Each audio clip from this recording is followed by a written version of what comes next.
그러면 오늘은 이제 이생규장전 한번 보도록 합시다. 이생규장전 페이지 찾았죠? 이생규장전. 여기서 보면 이생규장전이야. 이생은 사람 이름이야. 이생이 규장, 담 넘어본 이야기 이런 뜻이야. 그러니까 이야기의 시작이 이생이 담 넘어서 최여인을 보면서부터 사건이 시작되는 거잖아. 그래서 이생이 담을 넘어본 이야기라는 뜻의 이생규 장전인 거야. 알겠죠? 읽을 때 이생규 장전 이렇게 아니라 이생규장 전 이렇게 읽어주면 좀 더 편하겠죠. 내용 이해하는데 내가 이거 학교에서 했겠지만 이 이야기에서 가장 중요한 건 바로 세 번의 만남과 세 번의 이별. 이게 큰 포인트야. 이걸 이야기의 큰 서사 축으로 갖고 가면 내용은 생각보다 어렵지 않을 거야. 알겠죠? 자, 여기서 보면 그런데 또 읽다 보면 알겠지만 첫 번째 만남과 첫 번째 이별 그리고 두 번째 만남과 두 번째 이별 여기까지는 현실적 이외의 사건인데 세 번째 만남과 세 번째 이별은 환상적인 이야기가 나오게 되죠. 그죠? 정기적 요소가 나오게 돼요. 그래서 그것도 좀 구분해주고 이 앞부분의 줄거리 내용은 어디 부분이냐 바로 두 번째 이별까지고요. 세 번째 만남 이전이라고 보면 되겠죠? 한번 읽어보도록 할게요. 여기 부분 인물 한번 볼까? 이 최여인하고 이서생 이렇게 나오는 거고요. 이서생은 18살에 양반과 자제로 글재주가 뛰어나지 아직 하지만 이제 국가에서 운영한 학문 기관에서 수학과 공부하고 있고요. 최여인은 명문가 이름집 있는 가수의 그리고 자수와 시에 능하고 사람들의 칭찬이 자자하고 이 집이 좀 있는 집안이고요. 그죠? 여기는 조금 이 집보다는 좀 부족한 집안으로 여기서 그려지게 됩니다. 자, 앞부분에 줄거리 한번 가볼게요. 송도의 국학에 다니는 이서생은 공부하러 가던 도중 우연히 담을 너머를 엿보다가 이게 제목의 의미야. 그래서 이생규장이에요. 이생이 우연히 담 너머를 엿보다가 시를 읊는 최여인을 보게 된다라고 했어요. 또 다른 주인공이겠죠. 최여인을 보게 된다. 최여인의 아름다움에 매혹된 이서생은 그녀에게 시를 써서 담 너머로 보내게 되고 이후 최여인으로부터 만나고 싶다는 편지를 받게 되는 거지 편지를 주고받게 되는 거야. 그리고 두 사람은 시를 주고받으며 깊은 사랑에 빠지게 된다라고 했는데 여기가 바로 첫 번째 만남이 되는 거야. 첫 번째 만남이야. 첫 번째 만남은 이제 최여인이 만나고 싶다라는 얘기를 했겠죠. 그래서 만나게 됩니다. 첫 번째 만남이고요.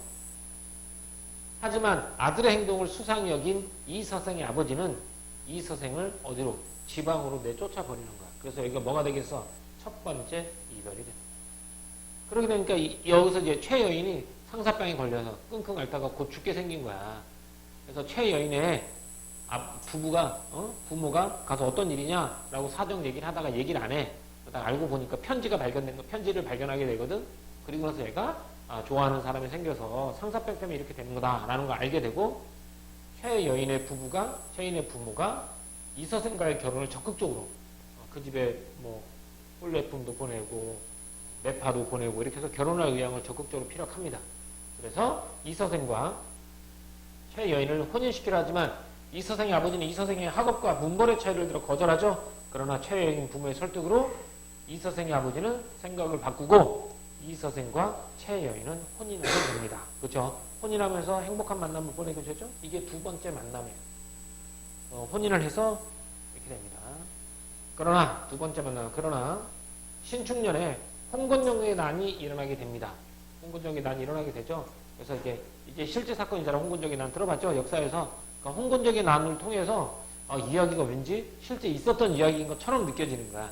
그런 걸 사실성을 부여한다라고 말을 해. 거짓말인데 실제 사건을 끌어들이니까 왠지 이 이야기 진짜 있었던 거 아니야? 이렇게 되는 거죠. 그래서 사실성을 부여하는 거죠. 그래서 홍건적의 난이 일어나서 양가의 부모는 물론 최여인도 죽게 되고 간신히 이서생만 살아남게 된다라고 했죠. 이게 두 번째 이별이에요. 최여인이 죽잖아요. 이게 두 번째 이별이 되겠죠. 그리고 이 홍건적의 난을 기점으로 해서 전반부와 후반부로 나누게 돼요. 그래서 전반부는 사실성, 현실층의 이야기니까 사실적인 이야기가 나오고요. 후반부 가면 비현실성이라고 했는데 아까 승우가 이 비현실성을 다른 말로 뭐라고 한다고 했죠? 그렇죠. 이걸 다른 말로 하면 전기적이라는 말도 쓸 수 있어요. 전기성을 가지게 돼요. 전기성은 이 비현실성이랑 같은 말이게 되죠? 이렇게. 그래서 두 번의 만남과 두 번의 이별이 앞부분의 줄거리가 되겠죠.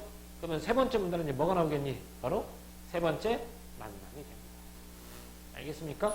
여기 필기할 거 있으면 필기할 거 쓰도록 하세요. 요 정도 소설이면 재밌어요. 읽다가 보면 한참 재밌게 읽을 수 있을 것 같아요. 빠져서. 항상 재밌게만 읽으면 안 되겠죠. 자, 그러면 본격적으로 한번 이야기를 한번 들어가 보도록 하겠습니다. 한편, 자, 최여인과 가족까지 다 죽었단 말이야. 한편 이 서생은 황폐한 들에 숨어서 목숨을 보존하다가 도적의 무리가 떠났다는 소식을 듣고 부모님이 살던 옛집을 찾아가게 됩니다.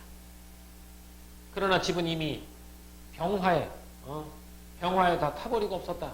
다시 아내의 집에 가보니 행랑채는 쓸쓸하고 집 안에는 쥐들이 우글거리고 새들만 쥐적일 뿐이었다. 이 배경구사를 통해서 쓸쓸한 집안의 분위기를 나타내고 있죠. 배경구사를 통해서 집안의 쓸쓸한 분위기 그리고 이생의 심정을 겉으로 드러나게 하죠. 쓸쓸한 마음입니다. 그래서 뒤에 뭐가 나와요? 이생의 심정이 황폐한다고 했잖아. 그는 슬픔을 견디지 못해 작은 누각에 올라가 눈물을 거두고 길게 한숨을 쉬며 날이 저무도록 앉아서 지난날의 즐겁던 일을 생각해 보니라는 거야. 그러니까 행랑채가 쓸쓸하고 집안은 쥐들이 우글거리고 새들만 지적일 뿐이잖아. 이걸 보니까 무슨 생각이 나는 거야? 다시 한번 슬픔이 복받쳐 오르고 지난날을 생각하게 되는 거잖아. 그래서 이 배경묘사를 통해서 이생의 심정이 뒤에 있는 심정이 환기된다 이렇게 보는 거야. 됐죠? 자, 완연히 한바탕 꿈만 같았다. 이거 한바탕 꿈만 같았다. 이럴 때 사자성어로 뭐라고 하죠? 즐거웠던 지난날, 아름다웠던 지난날이 한바탕 꿈만 같았다. 이거 뭐라고 하지? 지난날 생각해보니까 다 허무하다. 이런 거 우리가 인생 무상이라고 하고요. 다른 말로 하면 우리가 흔히 무상감 또는 뭐 허무함 이렇게 합니다. 이런 말들을 쓸 수 있어요. 자, 그러다 밤중이 거의 되자 희미한 달빛이 들보를 비추는데 대들보를 비추는데 낭하에서 들보 아래서 발자국 소리가 들려왔다. 그 소리는 그 발자국 소리가 들려왔다. 그 소리는 먼 데서 차차 가까이 다가왔다. 가까이 다가왔어요. 살펴보니 사랑하는 아내가 거기 있었다라고 하죠. 자, 아내는 아까 어떻게 됐죠? 최여인 죽었잖아. 죽은 최여인이 다시 살아났어요. 무슨 요소라고 이런 걸? 비현실적인 요소. 그리고 무슨 요소? 다른 말로 전기적 요소라고 하는 거예요. 그러니까 전기적 요소고 비현실적인 요소가 나타나는 부분이 여기에요. 이 서생은 그녀가 이미 이승이 없는 사람을 알고 있었지. 요거 문제 가끔 나와.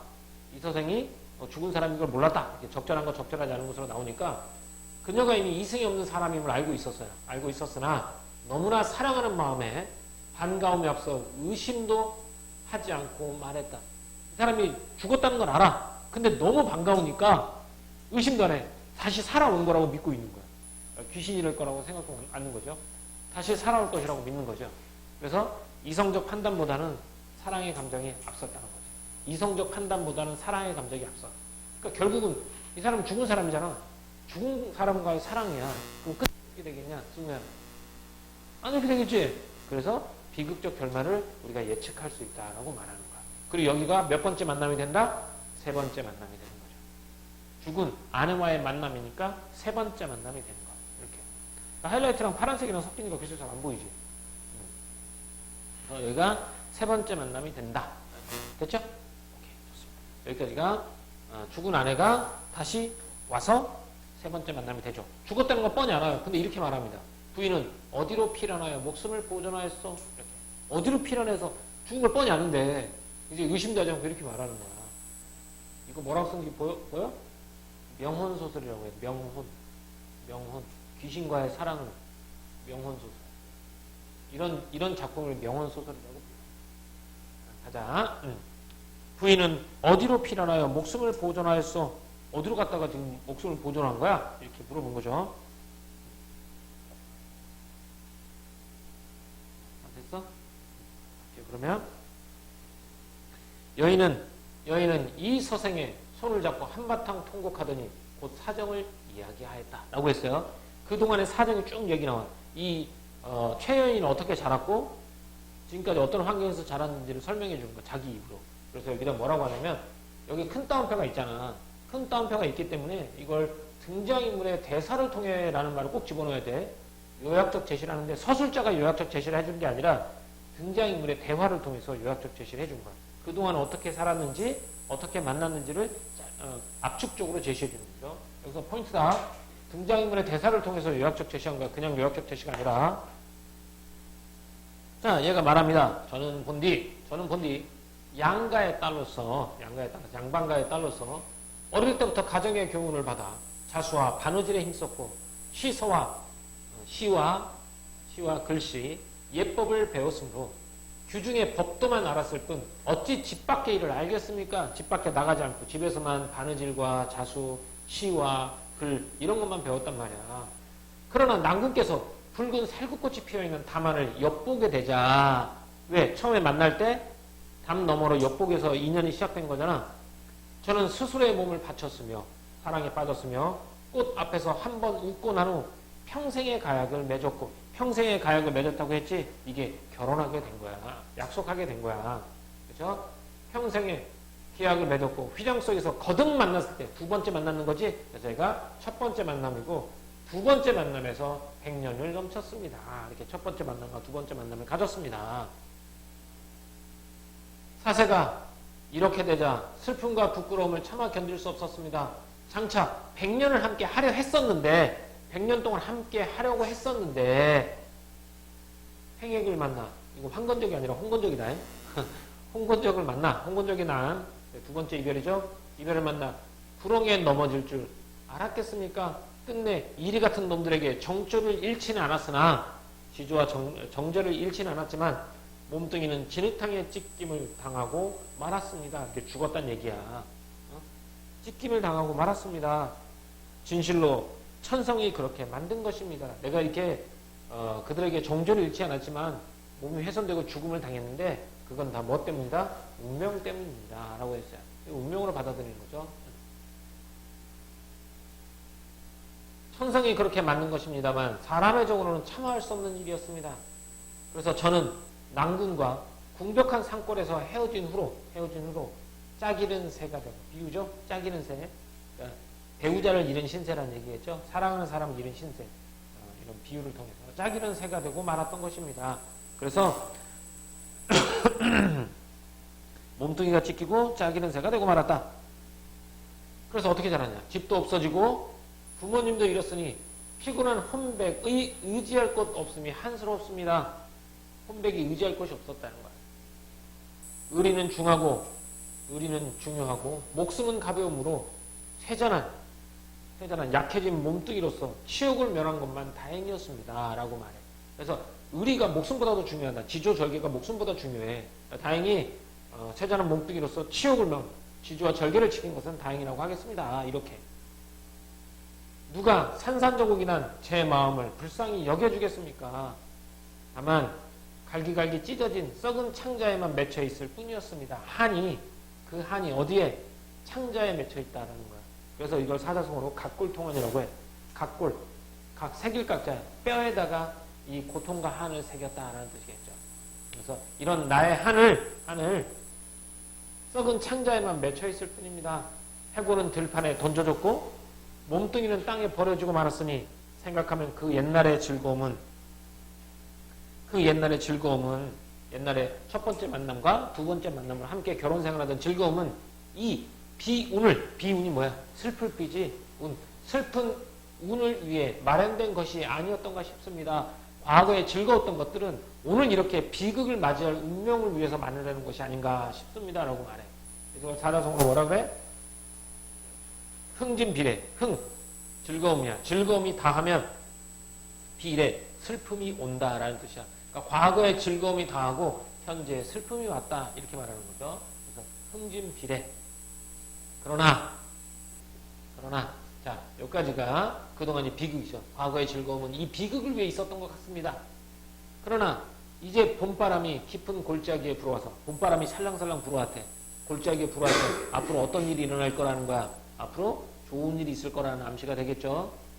깊은 골짜기에 불어와서 제 환신이야. 제 몸이 환신, 이게 진짜 몸이 아니지? 환신이지? 이승에 되돌아왔습니다. 제 몸이 이승에 다시 되돌아왔습니다. 이걸 통해서 이제 전기종 묘사가 되는 거죠. 남궁과 조화는 3세의 깊은 인연이 맺어져 있은 몸. 우리는 3세라고 하면 전생과 이생과 다음생 이게 나오죠. 전생, 이생, 다음생, 차생이라고 부르죠. 이거 3세는 운명으로 맺어져 있는 몸이다. 오랫동안 뵙지 못한 정을 이제 되살려서 결코 옛날의 맹세를 저버리지 않겠습니다. 이제 나 너와 함께 평생 하겠습니다. 이렇게 말합니다. 그죠? 이제 돌아왔으니 세 번째 만남으로 데려왔잖아. 돌아왔으니 이제 너와 함께 하겠습니다. 낭군께서 지금도 3세의 인연을 알아주신다면 끝내 고이 모실까 합니다. 너도 이 운명을 받아들인다면 내가 모실게. 낭군께서는 허락해 주시겠습니까? 내가 당신과 앞으로 끝없이 사랑을 나누는 것을 허락하겠습니까? 라고 말하는 거야. 여자 입장에서는 어떻게? 남자 입장에서는 그렇게 사랑하는 사람이 이승에 다시 돌아왔으니 그렇게 하겠다고 말하겠죠? 이렇게 됩니다. 자, 다음 가볼게요. 이 서생이 기쁘고 또 고마워서 그것은 본디 나의 소원이요. 라고 나와있어. 그러니까 이 앞에서 중요한 건 아까 이 따옴표 처리되어 있지. 누구의 대사를 통해서? 최여인의 대사를 통해서 그 사람이 어떻게 됐고 첫 번째 만남과 두 번째 만남 그리고 두 번째 이별 그리고 다시 오게 된 과정까지를 요약적으로 제시해 준 부분이야. 그래서 우리 사랑을 계속 이어가겠습니까? 그랬더니 이 서생이 기쁘고 또 고마워. 그것은 본디 나의 소원이요. 하고는 서로 즐겁게 심정을 털어놓았다. 이윽고 이야기가 가산, 집의 재산이야 재산. 집의 재산에 미치자 여인은 말하였다. 그럼 우리 집의 재산은 다 어떻게 됐나? 그랬더니 여인이 이렇게 말합니다. 조금도 잃지 않고 그대로 이때 재산이 조금도 잃지 않고 어떤 산골짜기에 묻어두었습니다. 산골짜기에 묻어뒀습니다. 우리 두 집 부모님의 해골은 어디에 있어? 그러면 우리 집 부모님의 해골은 지금 어디에 있어? 그랬더니 하는 수 없이 어떤 곳에 그냥 버려두었습니다. 이거야. 재산도 그대로 있고요. 부모님도 해골도 어떤 곳에 그냥 버려두었다는 거야. 그래서 어떻게 하냐? 서로 쌓였던 이야기가 끝나고 잠자리를 같이 하니 지극한 즐거움이 옛날과 같았다. 함께하니까 너무 좋았다. 이렇게 된 거야. 그렇죠? 그래서 다시 만나서 행복하게 살았습니다. 그다음 이튿날 여인은 그러니까 이 작품은 도교적 신선사상도 있고요. 유교적 충의사상도 있고요. 그리고 불교적인 윤회사상도 있어요. 세 가지 사상이 다 있는 거야. 일단 첫 번째 불교사상은 아까 윤회사상이지. 산 사람이 죽은 사람이 다시 돌아온 인연, 또 윤회사상이 들어있고 유교적인 유교사상은 지조와 절개, 그리고 부모에게 효도를 다하는 것 이런 것들이 유교적 가치관이라고 보는 거야. 그래서 이튿날 여인은 이 서생과 함께 가서 매장한 곳을 찾으니 거기는 금옷 몇 덩어리와 재물이 약간 있었다. 재산이 있었대요. 그들은 두 집 부모님의 해고를 거두고 금, 은과 재물을 팔아서 각각 오관상 기슭에 합작하고는 나무를 세우고 제사를 지내는 모든 예절을 마쳤다라고 했어. 그러니까 유교적 가치관에 따라서 부모를 안장한 거야. 여기까지. 그렇죠? 이렇게. 여기가 유교적 가치관이 나타나고 여기뿐만 아니라 지주와 정절 이건 유교적 가치관인 거야. 그리고 불교적 윤회사상은 저승에 갔던 사람이 다시 돌아오는 거 이런 거 이승과 저승 불교적 윤회사상입니다. 다음 그 후 이 서생은 벼슬을 구하지 않고 아내와 함께 살게 되니 피랑 같던 노복들도 다시 찾아오고요. 이 서생은 이로부터 인간의 모든 일을 완전히 잊고서 친척과 손님의 기륭사에도 문을 닫고 나가지 않았어요. 두문불출한다고 하지 이렇게. 늘 아내와 함께 시구를 지어 주고받으며 즐거이 세월을 보냈습니다. 라고 했죠. 여기까지가 세 번째 만남 이후에 즐거운 세월을 보내는 것이 되겠죠. 한번 해볼까요? 재회한 이 서생과 최 여인이 즐거운 세월을 보낸 여기까지가 절정입니다. 절정. 그럼 뒤에 절정 다음에 뭐가 있겠니? 결말이 있겠죠? 결말에는 뭐가 나오겠니? 바로 세 번째 이별이 나오게 되겠지.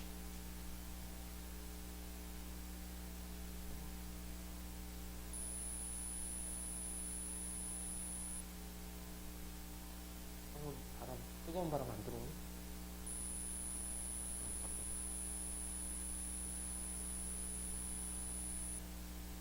날씨가 좀 시원해졌어.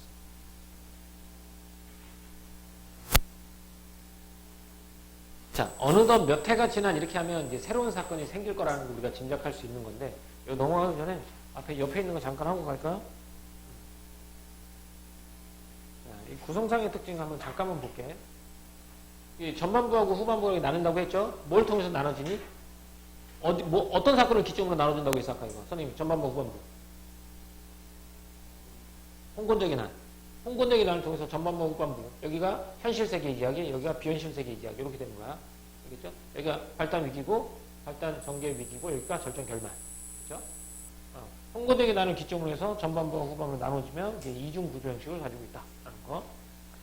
자, 내용상 한번 가볼게. 일단 역사적인 사건이 반영되어 있죠. 홍건적. 그래서 당대인들의 삶이 드러나고 있고, 주인공들이 만남과 이별, 또 만남과 이별, 이런 서사 구조가 반복되고 있죠. 그 다음에 적극적 성격의 인물이 나온다고. 주인공들은 당대의 유교적 관습에서 벗어나 사랑을 쟁취하죠. 왜? 남자도 담 너머로 시를 보내고요. 여자도 적극적으로 그 시에 화답하게 되잖아. 그래서 남녀 간의 적극적인 사랑, 그 당시 관습에서는 약간 벗어나 있죠. 자, 최열의 만남과 이별. 첫 번째 만남과 두 번째 만남, 그리고 두 번째 만남과 두 번째 이별 이렇게 나와 있죠. 담장 너머로 시를 주고받은 뒤 사랑하는 사이가 되는 게 첫 번째 만남이고요. 이서생이 아버지로 인해서 두 사람이 이별하게 되죠. 이서생이 지방으로 내려가서 농사 짓거든요. 그래서 첫 번째 이별이 됩니다. 최여인이 이제 상사병에 걸려서 부모의 도움으로 인해서 다시 만나서 결혼하게 되죠. 여기가 두 번째 만남이 되고, 홍건적의 난으로 인해서 최여인이 죽죠. 그래서 여기가 두 번째 이별이 되는 거예요. 이렇게. 자, 그러다 최연이 환생을 해서 세 번째가 됩니다. 세 번째가 이서생과의 사랑을 다시 성취하기 위한 각 작가의 이제 의도적인 장치야. 환생하게 된 건 또 죽음도 갈라놓을 수 없는 사랑을 통해 부당한 현실에 대한 저항 의지를 드러낸다라고 했는데, 이건 김시습의 삶과 관련돼서 나와. 김시습이 그 현실 정치에 좀 좌절해서 뜻을 펼치지 못했던 사람이거든. 그러니까 이제 죽음도 갈라놓을 수 없는 사랑을 통해서 부당한 현실에 대한 어떤 저항 의지를 드러낸다라고 나와 있는데, 지극히 이제 문학적이고 원론적이니까 줄거리하고는 전혀 관련이 없는데 이게 간간히 나오더라고. 간간히 나오니까 요거 좀 보도록 하세요. 다음. 선생님이 이 작품에는 이제 유불선, 유교, 불교, 도교 사상이 다 담겨 있다고 했습니다. 유교, 정절, 그리고 부모의 시신을 안장하는 거. 여기 써줘. 부모의 시신 안장. 여기도 유교적인 가치야.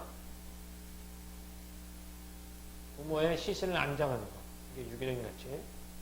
불교, 환생한 최여인이 3세 인연이라는 말을 쓰죠. 윤회사상, 3세 인연 윤회사상입니다. 인연을 강조하죠. 불교의 인연설, 윤회사상.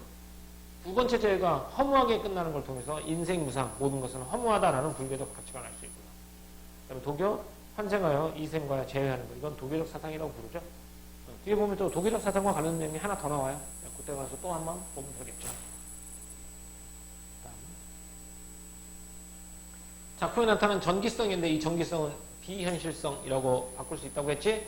홍건적인 안으로 죽은 최여인이 환생하여 이서생과 재결합하게 되는 거. 재결합하게 되죠. 이승의 사람과 저승의 영혼이 만나 사랑을 나눈다는 점에서 전기성이 두드러진다라고 했는데, 이런 걸 무슨 소설이라고 한다고요? 아까 잠깐 나왔었지? 명언소설이라고 합니다. 남녀 간의 간절한 사랑을 강조하기 위해 작품 전체에 신비한 분위기를 부여합니다. 전기성이. 이렇게.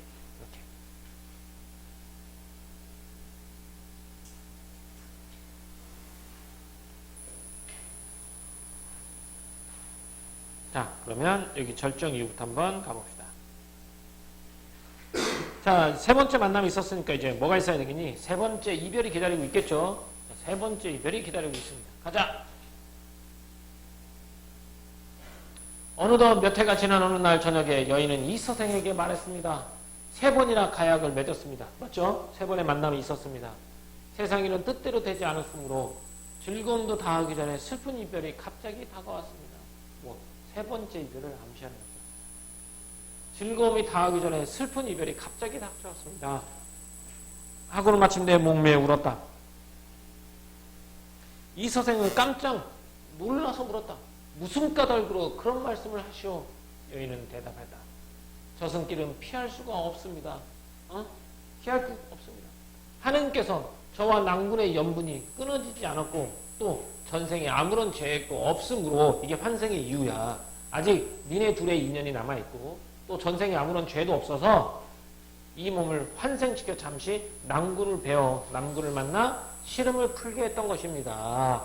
이렇게 환생의 이유야. 이게 염분이 아직 남아있고 전생에 아무런 죄도 짓지 않아서 다시 만나게 된 거지. 그러나 오랫동안 인간 세상에 머물러 있으면 환생하긴 했는데 오랫동안 인간 세상에 머물러 있으면서 산 사람을 유혹할 수는 없습니다. 이렇게 저승의 사람이 이승이 와서 산 사람을 유혹할 수 없습니다. 이게 사랑을 이룰 수 없는 이유야. 세 번째 사랑도 이룰 수 없는 이유가 뭐냐? 바로 죽은 사람은 산 사람을 유혹할 수 없단 말이야. 사랑을 이룰 수 없는 이유가 되고, 그 말은 이승과 저승의 경계가 있다라는 거야. 이승과 저승의 경계가 있다. 하더니 우리가 이승과 저승의 경계가 있어서 우리는 더 이상 만남을 이어갈 수 없어. 이렇게 말하는 거죠. 하더니 시비에게 명하여 술을 올리게 하고는 옥루충곡에 맞추어 노래를 지어 부르면서 이 서생에게 술을 권했습니다. 라고 했죠. 삽입시가 나오게 됩니다. 여기는 삽입시죠. 고전소설에서는 이렇게 가끔 삽입시가 나오게 되는데, 삽입시가 나오면 삽입시의 의미도 중요하지만 이 삽입시가 하는 역할, 작품에서 가지는 역할, 기능도 중요합니다. 서생에게 술을 권하면서 노래를 불렀습니다. 도적대가 밀려와서 처참한 싸움터에, 홍군적이죠. 홍군적이 밀려와서 처참한 싸움터에 몰죽음을 당하니, 몰살당했다고 하죠. 우리 몰살당하니 원앙도 짝을 잃었네. 이생과 최여인, 우리 최여인은 그냥 최랑이라고도 불러요. 다른 책에서는 작자 미상이다 보니까 이본이 많아. 똑같은 내용이 여러 가지 어떤 버전이 있는데 다른 버전에서는 그냥 최여인 안 하고 최랑이라고도 부르기도 합니다.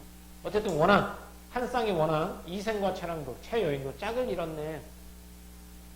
여기저기 흩어진 해골, 그 누가 묻어주겠는가? 피투성이 그 유혼 남은 혼은 하소연할 것도 없네. 여기는 이제 과거의 두 번째 이별, 홍건적의 나눔에서 죽음을 당했을 때 상황을 얘기해주고 있죠. 그래서 과거 사건을 압축적으로 제시해주는 역할을 합니다. 이 삽입시가. 삽입시의 역할 첫 번째 과거 사건을 압축적으로 제시한다. 이런 거죠.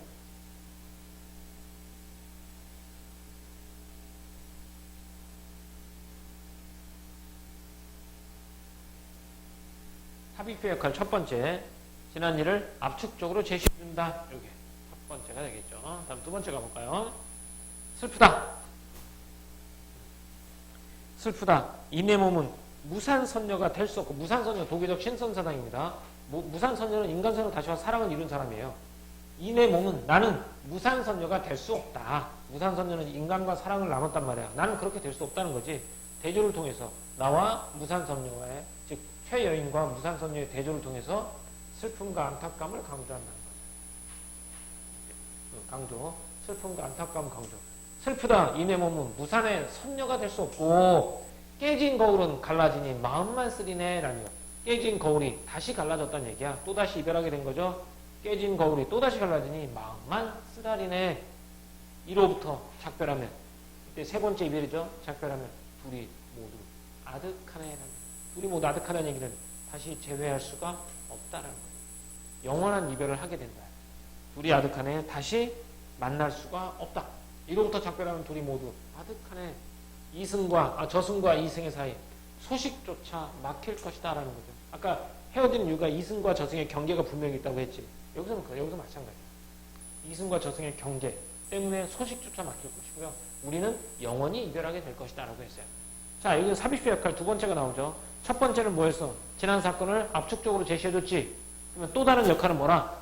사건의 전개를 암시해 준다는 거지. 삽입시 역할 두 번째, 앞으로 일어날 사건 전개를 암시해 준다.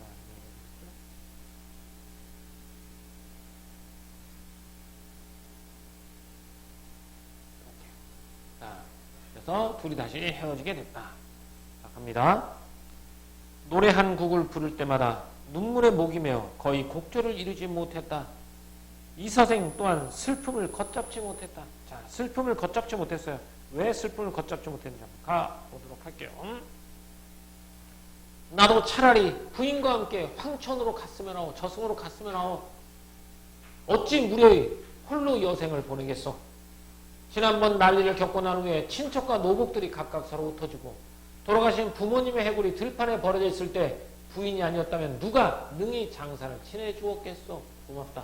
너 아니었으면 내가 어떻게 자식의 도리를 다 할 수 있었겠는가. 넌 네 덕분에 자식의 도리를 다 했다.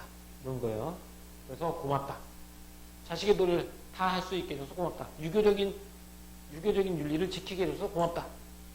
옛사람의 말씀에 부모님이 살아계실 때는 예절로서 섬기고 돌아가신 후에서는 예절로서 장사 지내야 한다 했는데 이런 일을 모두 부인이 실천했어. 맞잖아. 너 때문에 이렇게 한 거야.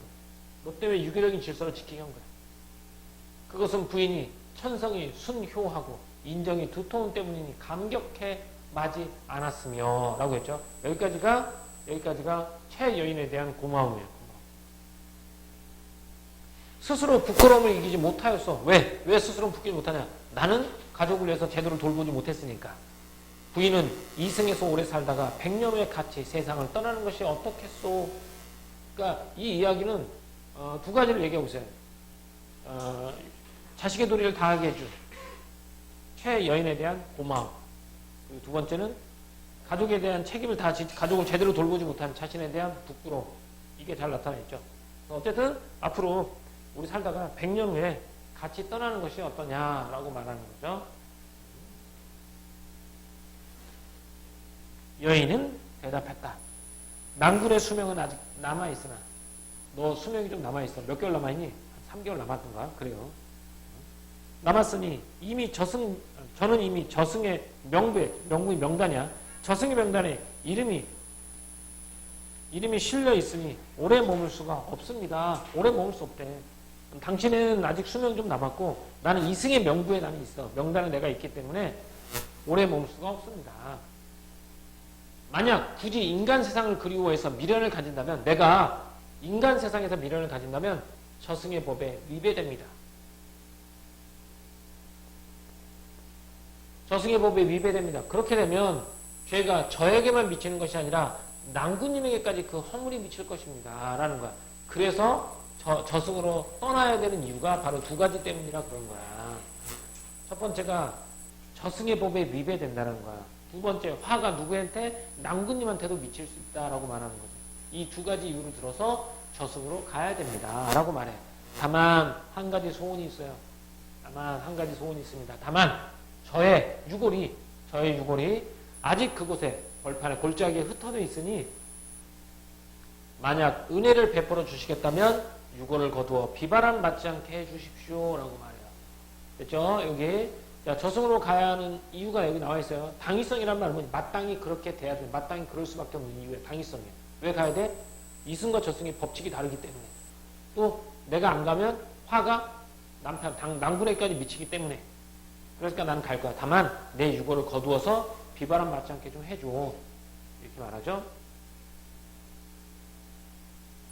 두 사람은 서로 바라보며 눈물을 흘렸다. 잠시 후에 여인은 말했다. 낭군님 부디 안녕히 계십시오. 말을 마치자 점점 사라져서 마침내 종적을 감추었다. 여기가 이 작품의 결말 세 번째 이변이 되겠습니다. 이렇게 해서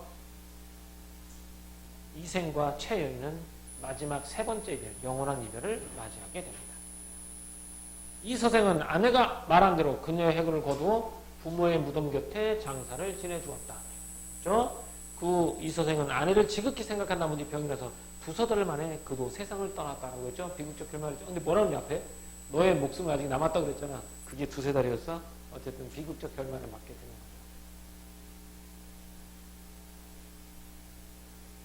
이 사실을 들은 사람들은 모두 슬퍼하고 탄식하면서 그들의 절개를 사모하지 않은 사람이 없었다라고 해서 끝났습니다.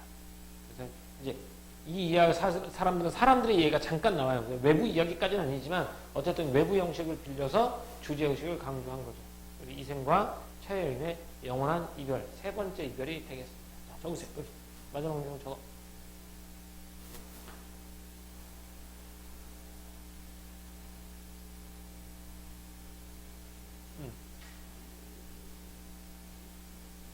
그렇지, 말할 수도 있지. 근데 현실 관점에서는 죽었어. 비교적 할 말이라고.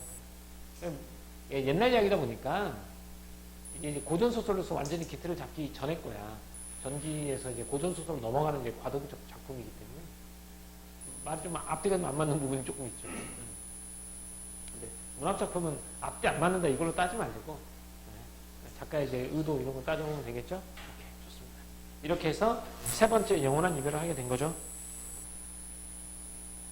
자, 삽입된 노래의 기능 이거 나온다고 했죠? 이거 별표 삽입시의 기능.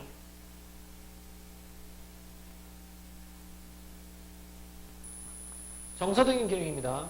인물의 정서를 효과적으로 전달하고요. 인물의 정서, 아까는 쓸쓸함과 뭐 안타까움 이런 거, 인물의 심리와 상황에 대한 정서적 여운을 주고 상황을 압축적으로 표현해서 작품의 낭만적인 분위기를 주죠. 서사듣기는 크게 두 가지였어요. 지난까지 있었던 이러한 일을 압축적으로 보여준다는 거, 그리고 앞으로 전개될 내용을 암시한다는 거, 그리고 또 작품 전체에 산문으로만 이루어져 있으면 작품 자체가 좀 단조로울 수 있거든. 그런 단조로움에서 벗어나게 해주는 게 서사듣기입니다. 두 가지죠. 정서듣기능과 서사듣기능 두 가지.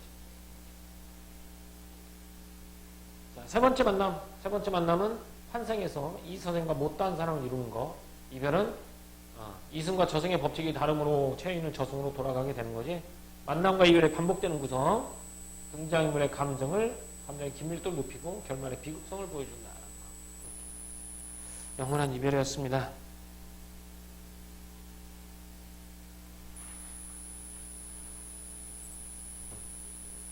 작품에 나타난 작가의 생사관이라는 얘기는 삶과 죽음에 대한 관점이야. 작가는 이승과 저승의 질서에 따라 이서생과 최 여인이 다시 이별할 수밖에 없는 상황을 설정하고 있어요. 이를 통해서 죽은 사람의 영혼은 이승에 잠시 머물 수는 있겠으나 결국은 저승으로 가야 한다는 작가의 삶과 죽음에 대한 관점, 생사관이 드러나 있다. 자, 그 다음 비극적 결말. 이생규장전은 대부분 행복한 결말을 끝맺는 여타 고전소설과 달리 비극적 결말을 보여줍니다. 이는 작가의 불교적 세계관과 부정적인 현실인식에서 비롯됐다라고 보는 거야. 세조의 왕위 찬탈과 사익춘의 죽음 이후 벼슬을 하지 않고 숨어지려던 김시습은 이러한 현실에 대한 저항을 작품을 통해서 드러냈다라고 보는 거죠. 아까 얘기했지만 되게 원론적인 얘기라고. 이게 비극적 결말에 반영된 작가 의식입니다. 불교적 세계관과 불교적 세계관과 불교적 세계관과 현실에 대한 저항의식, 이것 때문에 비극적 결말을 맞게 했다. 자, 핵심 정리 한번 가볼까요?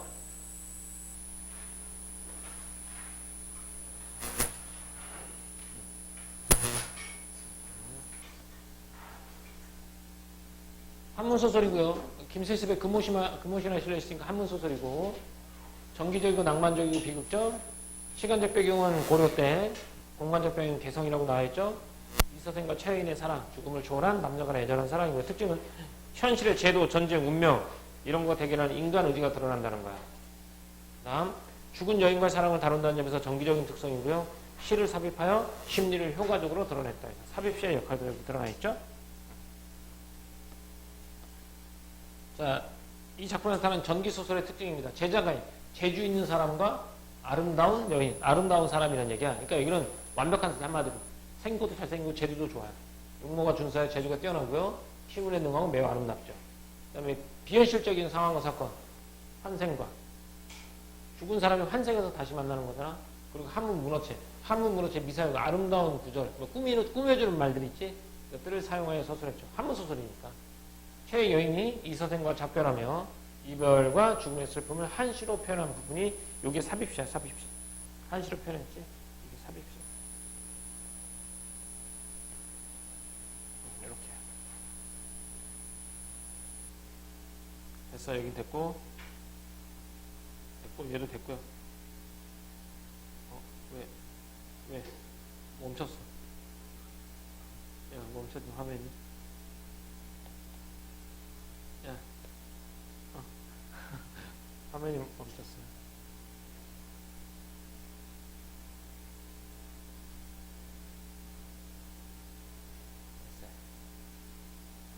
됐어요. 자, 학습활동 한번 가보도록 할게요. 자, 실은 첫 번째 실은 가볼까요? 이서생이 부모가 집안의 문벌 차이를 이유로 혼인을 반대하게 됩니다. 이 실현의 결과로 이서생은 지방으로 가게 되고 최여인과 이별하게 되고요. 두 번째 실은 홍건적의 침묵으로 온 가족이 흩어지게 되죠. 그리고 나서 실현의 결과는 최여인이 홍건적에게 죽임을 당하게 되고요. 이승과 저승의 명부의 법칙이 또 서로 다르기 때문에 최여인이 저승으로 돌아가죠. 거기서 최여인과 이별하게 되면 이서생 역시 죽음을 당하게 되죠. 그러니까 세 번의 이별하고 똑같죠. 이 서상의 특징 한번 가자. 우리 그 교과서에는 안 나와 있지만 유교적 질서의 수능이에요. 그래서 아버지가 너 지방으로 내려가라 하니까 유교적 질서의 수능에서 최여인과의 혼인을 반대하는 부모의 뜻에 따라 지방으로 내려가는 모습이에요. 약간은 소극적인 모습이죠. 최여인의 혼백과 사랑을 나누고 이별한 후에 병을 얻어 세상을 정도로 그녀를 사랑하게 되는 거고.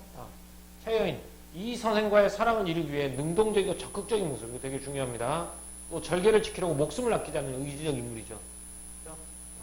왜? 의리는 목숨보다 중하다라고 말을 했으니까 이 선생을 위해 저승으로 돌아갈 정도로 그를 사랑합니다. 이렇게. 그렇죠? 아까 삽입시 나와있죠? 삽입시. 삽입시의 의미와 기능. 첫 번째 삽입시는 이전 사건과 그녀의 처지를 압축적으로 제시해준다라고 했죠? 두 번째, 떠나야만 하나. 뒷부분에 시 나오지, 떠나야만 하는 슬픔, 앞으로 나올 내용을 안내해주는 역할하고, 암시해주는 역할. 그래서 함축적인 표현으로 등장인물의 심리를 효과적으로 전달합니다. 작품의 낭만적인 분위기, 그리고 사건 전개의 단조로움을 탈피한다라는 것.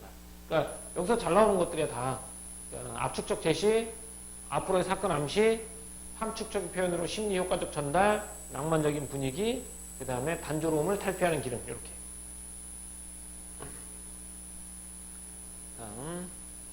정기적 요소 나오죠? 죽은 최연이 환신으로 나타납니다. 그래서 이서생과 함께 부부연을 이어가는 작품이고 후반부에 정기적 요소가 나타나죠? 전반부 후반부 나누는 기점이 어디라고요?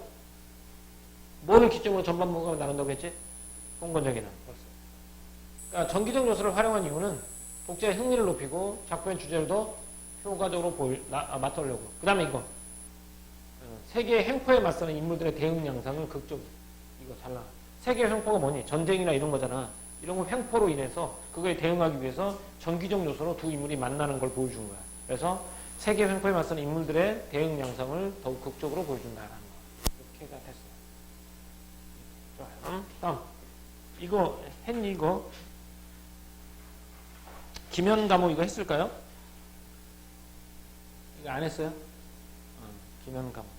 이거 김현감호는 이거 이제 이 설화거든요. 설화야. 이거 한번 읽어볼게요. 그냥 재밌어. 그러니까 여기서는 제목이 호원이라고 했는데 이걸 다른 말로 김현감호라고도 불러요. 김현이 호랑이 김현 감호라고 부르긴 하는데 이거 한번 읽어볼게요. 내용 어렵지 않으니까. 자, 그냥 편하게 읽어볼게요. 신라 풍속의 매년 음력 2월 8일에서부터 15일에 이르기까지 도읍의 남녀들이 다투어 흑륜사의 탑을 도는 복회를 열어요. 탑돌이라고 하죠. 곡을 빌려 탑을 돌아요. 원성한 때 김현이라는 낭군이 있었는데 밤늦도록 혼자 쉬지 않고 돌았어요. 한 여자도 따라 돌고 있었는데 현이 드디어 정을 통하여 그 여자를 따라갑니다. 둘이 이제 사랑을 하게 되고 그 여자를 따라가게 되죠. 그 여자가 말하기를 제가 내일 성내에 들어가서, 그러니까 얘가 이 김현이라는 사람이 출세를 하고 싶은 거야. 그래서 부처님한테 빌어요. 나 좀 출세 좀 하게 해달라고. 그랬더니 부처님이 누구를 보낸 거야? 이 여자 호랑이를 보내가지고 김현을 출세하게 만들어준다는 얘기야. 제가 내일 성내에 들어가서 해로운 일을 할 거래. 사람들을 해치거나 그럴 거야. 호랑이니까. 이 여자가 호랑이야. 그러면 곧 왕은 반드시 좋은 벼슬을 걸고 사람들을 모아서 나를 잡으려고 할 것입니다.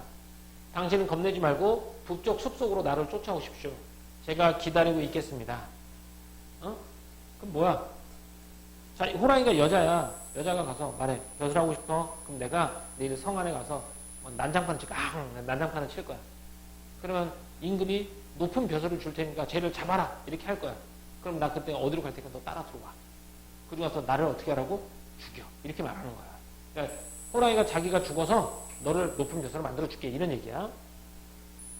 다만 저를 위하여 절을 지어서 좋은 업보를 얻게 해주신다면 곧 낭군의 이래로 알겠습니다라는 거야. 그래서 내가 죽었으니까 나를 위해서 절을 하나 지어줘. 그 절이 호원사라는 절이야.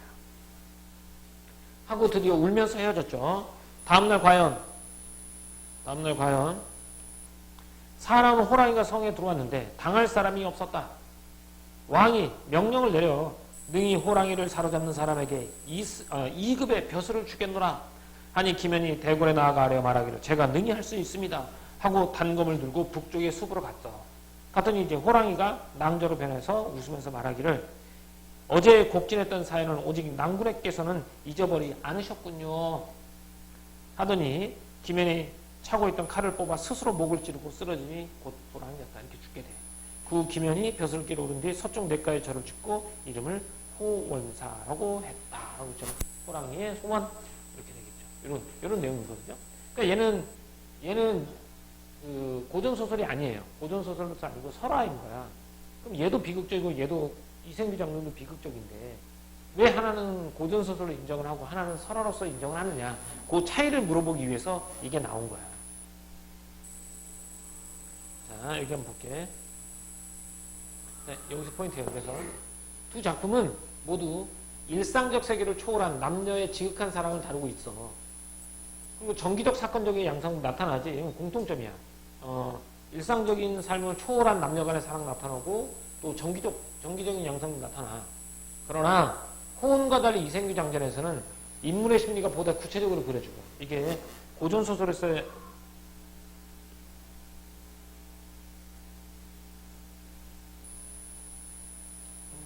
나 뭐 잘못했나 봐. 뭐 잘못 만났어. 연결이 끊겼나? 자, 구체적으로 인물의 시련을 극복하기 위해서 노력하는, 인물이 시련을 극복해서 노력하는 것, 이런 모습. 이게 자아와 세계의 갈등이라는 소설 갈래의 특징을 이생규 장전이 보여주기 때문에 얘는 고전 소설로서 그 역할을 하게 된다는 거죠. 알겠죠? 그래서 얘는 둘의 공통점은 일상 속 세계를 초월한 남녀 간의 사랑이 나타난다는 거, 그 다음에 정기적 사건 영상이 나타난다는 것이야. 하지만 이생규 장전이 고전 소설로서의 지위를 가지는 건 인물의 심리가 보다 구체적으로 나와 있고 시련을 극복하기 위한 의지, 노력이 돋보이게 되는 것. 그래서 이렇게 자아와 세계의 갈등이라는 자아와 세계의 갈등이야. 내가 세계에 맞서서 무언가를 하려고 한다는 거지. 이게 자아와 세계의 갈등이거든. 그렇기 때문에 얘가 고전 소설로서의 지위를 갖게 된다. 이렇게 되는